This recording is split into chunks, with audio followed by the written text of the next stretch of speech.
শুভ দুপুর বন্ধুরা, আবারও চলে এসেছি নতুন একটা ভিডিও নিয়ে। দেখো আজকে কী কী রান্না করলাম। প্রথমেই দেখাই গরম গরম ভাত ধোয়া ওঠা, তারপরে আছে কাঁকরোল ভাজা, এদিকে চিংড়ি মাছের মাথা, এটা বেটেছি কালো জিরে রসুন দিয়ে, এটা বেটেছি।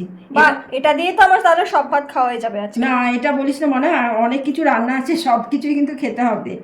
তারপরে এই যে ডাল, মুসুরি ডাল কাটোয়া ডাটা দিয়ে করেছি, তার সাথে এই যে লেবু আছে, শসা পেঁয়াজ, আর এদিকে করেছি পনির।